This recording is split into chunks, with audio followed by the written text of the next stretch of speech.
Talvez você perceba sons que ninguém percebe. Talvez você tenha dificuldade para entender ironias, intenção nas entrelinhas. Talvez você se sinta deslocado em conversas, mesmo tentando participar. Mas aqui começa o ponto mais importante. Ter sinais de autismo não significa automaticamente ter diagnóstico de autismo. E é exatamente sobre isso que eu quero falar hoje. Não para criar medo, não para colocar rótulo em ninguém, e muito menos para transformar um vídeo em diagnóstico.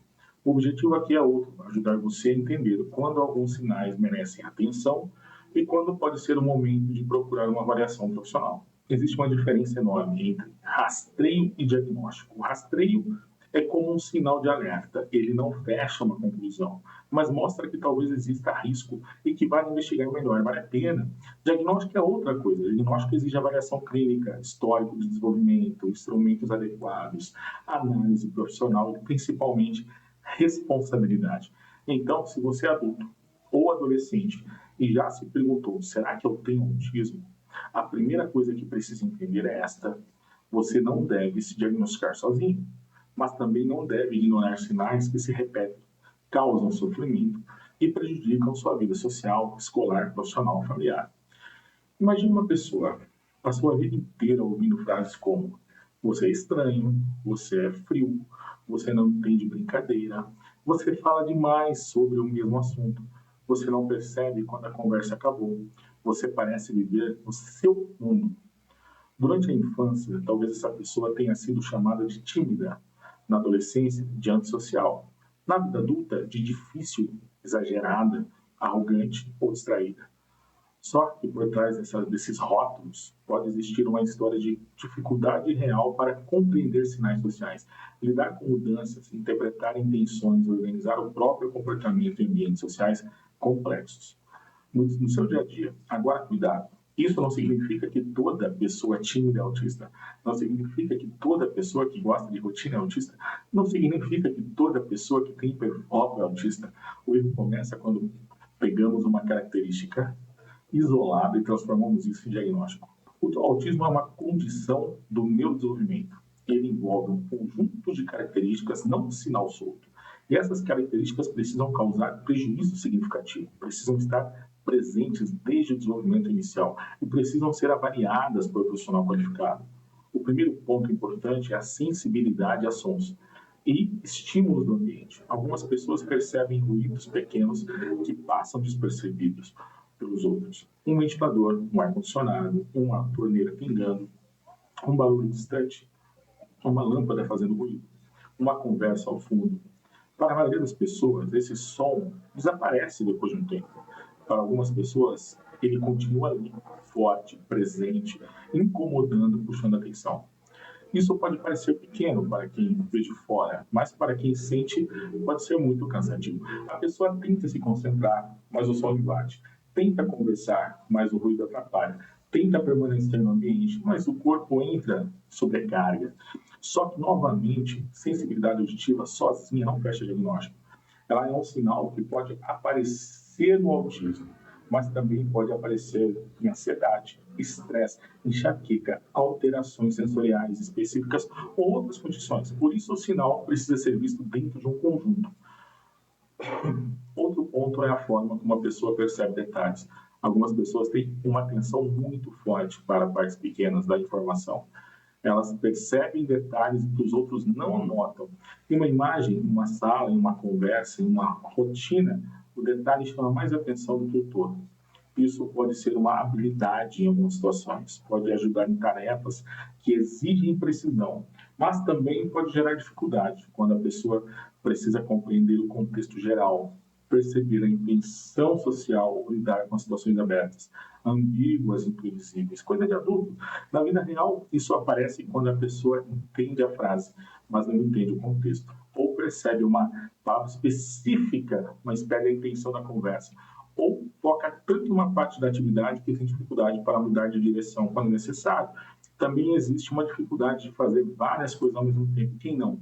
Alternar rapidamente entre as tarefas, algumas pessoas conseguem trocar de uma atividade para outra com uma certa facilidade, outras sofrem muito, precisam terminar aquilo e começar outra. Quando alguém tem pouco, parece que a mente trava, o corpo para, e volta para a atividade ali com um certo esforço.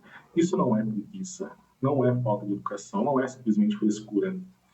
Pode ser uma dificuldade real de flexibilidade, há uma alternância da atenção e precisa de uma regulação funcional. Pense um adolescente estudando, totalmente concentrado em um assunto. Alguém chama, interrompe, pede outra coisa para outra pessoa. Isso pode ser simples. Responde e volta. Pode ser como se tivesse sido quebrado daquele estudo dele. Confuso, precisar de tempo para retomar mas um certo tempo para ele voltar. Esse tipo de dificuldade pode impactar estudo, trabalho, convivência. Precisa ser analisado com cuidado tudo isso. Muitas condições podem afetar a atenção, concentração e a flexibilidade, né, que ele precisa ter no dia a dia. Outro sinal importante envolve a dificuldade de ler nas entrelinhas. Aquelas frases de duplo sentido, né, ele precisa entender muitas vezes. Indiretas, ironia, tom de voz, gestos, as pausas. Uma pessoa pode dizer, nossa, que ótimo, com alegria verdadeira ou com ironia. Pode dizer, fica à vontade, querendo realmente permitir ou querendo dizer o contrário. Pode dizer, não foi nada, quando na verdade ficou incomodada. Isso ele precisa entender, ele precisa parar, compreender como ele faz isso. Para outras, é extremamente difícil para outras pessoas compreender isso. Isso gera conflito, mal entendido e sensação constante de estar errando socialmente. Imagina alguém em uma roda de conversa. Todo mundo percebe que uma fala foi irônica, menos essa pessoa. Ela responde de forma literal. O grupo ri, ela não entende o motivo. Depois alguém diz, você não percebeu que era brincadeira? E aquilo vai se repetindo ao longo da vida. Com o tempo, a pessoa pode se calar. Não porque não tem nada a dizer, mas porque cansou de errar o tempo social dos outros, cansou de ser mal interpretada, cansou de não entender as regras invisíveis, né, durante a interação, durante as conversas. Outro ponto muito importante é a dificuldade de perceber quando o outro está entediado, desconfortável ou querendo parar com a conversa. Isso pode aparecer quando a pessoa fala muito sem parar, né? E aí a pessoa não entende o sinal de cansaço do outro. Ela não faz isso por maldade, na verdade. Ela não está entendendo o tempo, o meu, o seu, que já deu, que precisa parar. O olhar fugindo, né? Quando a pessoa está parando para a conversa, fica olhando para tudo menos, centralizando a conversa, e depois alguém comenta, você falou demais, você não percebeu que ninguém estava interessado. Você monopolizou a conversa. Para a pessoa isso pode ser chocante, porque ela não percebeu a situação dessa forma. Esse tipo de assimetria, onde ela não entende o perfil do lado de cada um, né, quando você está conversando, a pessoa começa a se sentir inadequada, exagerada, inconveniente, e com o tempo pode evitar interações sociais, porque isso vai cansando. Também existe dificuldade de entender intervenções, né, quando é feito na vida prática. Isso pode aparecer quando a pessoa interpreta mal os colegas, família, o chefe, os amigos. Ela acha que alguém está sendo sincero, mas a manipulação acha que é fácil compreender todo mundo e não é. E aí acaba magoando, acaba afastando muita gente. Esse ponto está ligado à leitura social, à compreensão de estados mentais e à capacidade de inferir o que o outro pensa, sente ou pretende. E isso pode afetar profundamente amizades, relacionamentos, trabalho e a sua convivência no dia a dia. Outro sinal citado em protocolos de rastreio é o interesse intenso por categorias de informações. Algumas pessoas gostam de coletar dados sobre tipos de carro, trens, animais, plantas, mapas, datas, personagens, sistemas, regras, rankings, temas históricos ou qualquer outro assunto específico. Muita gente gosta de estudar e analisar tudo isso. O problema não é gostar de um tema. Todo mundo pode ter interesses. A questão é quando o interesse se torna muito intenso, ocupa grande parte do pensamento, domina a conversa, dificulta a flexibilidade para o outro interagir durante a sua conversa. Para algumas pessoas, esse interesse é fonte de prazer, organização, identidade. Para outras, pode gerar isolamento, porque os outros não acompanham a mesma intensidade. O ponto clínico não é julgar o interesse, mas entender o impacto dele na vida da pessoa. Existe também a dificuldade de descobrir o que alguém está pensando ou sentindo apenas pela expressão facial. Para algumas pessoas, o rosto do outro comunica muita coisa, tristeza, raiva, ironia, impaciência. Para outras, essas pistas são pouco claras. A pessoa pode até entender emoções óbvias, como choro ou grito, mas pode ter dificuldade com sinais sutis, um olhar de impaciência, uma expressão de decepção, um sorriso social falso, uma mudança leve do tom de voz. Isso faz com que a interação social fique cansativa, porque a pessoa precisa pensar racionalmente sobre aquilo que as outras pessoas percebem de forma automática. E, por fim, a dificuldade de entender as intenções das pessoas. Esse é um ponto muito sensível. A pessoa pode confiar em quem não deveria, pode não perceber falsidade, pode interpretar amizade onde havia interesse, pode interpretar rejeição onde não havia, pode se enganar repetidas vezes, na adolescência e na vida adulta. Isso porque ser devastador e gerar decepções, isolamento, conflitos no trabalho, na dificuldade, relacionamentos e sensação de ingenuidade social, de protocolo de rastreio. Eles ajudam a indicar se existe risco aumentado e se vale buscar uma avaliação profissional, mas não substitui uma avaliação clínica. Um protocolo de rastreio pode dizer: procure investigar. Ele não pode dizer sozinho: você é autista.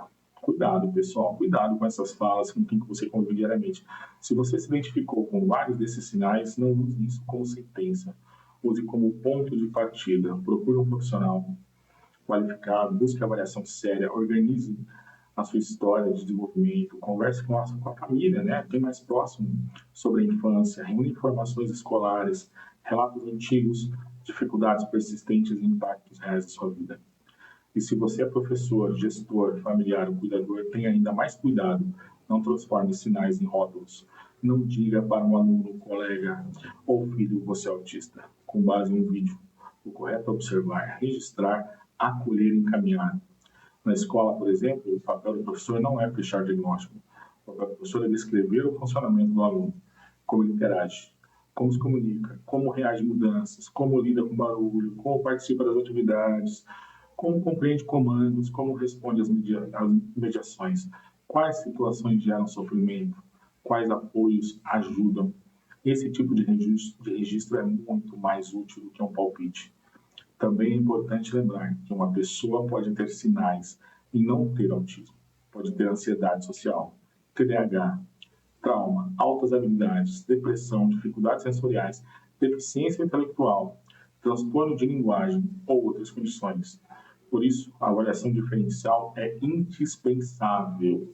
E aqui está uma verdade que muita gente não gosta de ouvir. Buscar diagnóstico não é buscar uma identidade pronta, é buscar compreensão e apoio. O diagnóstico deve ajudar a pessoa, pessoal, a entender sua história, acessar direitos, organizar intervenções e melhorar sua qualidade de vida. Se o diagnóstico vir apenas rótulo, ele perde sua função. Então, se você chegou até aqui, se reconheceu em muitos sinais, faça 3 coisas. Primeiro, não se desespere. Identificação não é conclusão. Segundo, não ignore. Se isso causa sofrimento ou prejuízo, merece atenção. Terceiro, procure avaliação profissional. Não dependa de achismo, comentário de internet ou teste isolado. O mais responsável é tratar o rastreio como uma porta de entrada. Ele pode mostrar que existe algo a investigar, mas quem organiza a conclusão e a avaliação séria feita por um profissional preparado.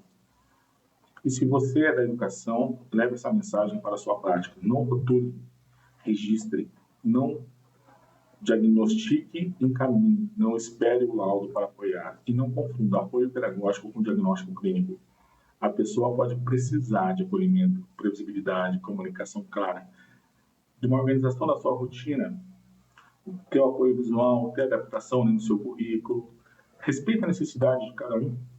No fim, a pergunta mais importante não é apenas: será que é autismo? A pergunta mais responsável: quais sinais existem, desde quando existem, que prejuízo causam e qual apoio essa pessoa precisa agora?